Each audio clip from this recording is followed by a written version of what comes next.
Hey guys, how's it going? My name is Dalaran, and I just want to share with you guys a quick build that I enjoy playing whenever I play Thief. This is great for both leveling, dungeons, and as well as SPvP. It has potential for world versus world, but you guys will see this as I go into the video.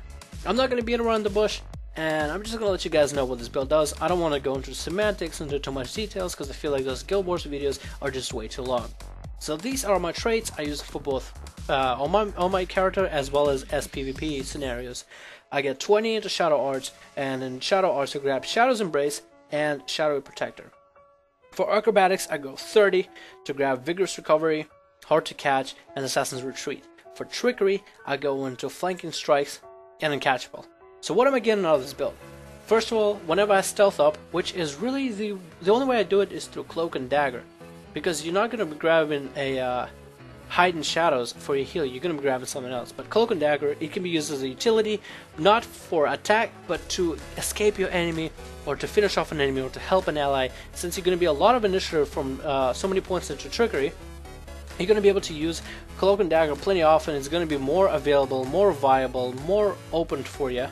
And I feel like it's a really great idea to have that. And you can still use it offensively, but I enjoy using it defensively and utility based, rather than just, open it up on your enemy. Well, every time you also stealth, you also gain regeneration. You give it to your friendlies as well as to yourself, depending on who you stealth. So healing is heavy portion of this build. Heavy, and I cannot emphasize enough. And alright, so you're stealing, you have a shorter cooldown on it, and you should use it. Some of the best classes to use it are with Mesmers to gain buffs, Warriors to gain the Swirling Axe spin, Thieves to get another stealth up on the Thief to get an upper hand, and especially Rangers because you drop yourself down an AoE heal. You benefit from healing because you grab so many into Shadow Arts. Now, let's talk about some of the gear. The gear that I have is, the sigil that I decided to grab is the Superior Sigil of the Thief for Precision Condition. You can grab Superior Sigil of the Undead for Toughness condition damage, but you also want to grab some for condition damage because your bleeds are going to be one of your heaviest, one of the strongest ways to down enemies and to counter enemies. This is going to be the way you deal in damage. You're not dealing damage from doing melee because you can't always stay on your target. You're not using stealth offensively, you're using defensively. So to kill your enemies, you're using bleeds. And bleeds and poisons that you get from, every third strike of your main attack from your dagger. Oh, I'm almost running out of breath. I'm sorry. The weapons you're using is dagger, and using Death Blossom for the most part in order to attack enemies. You can also, it's better for attacking in AoE. If you're able to attack a bunch of enemies, you're bleeding them up as well as dodging their attacks as well as dealing damage to them.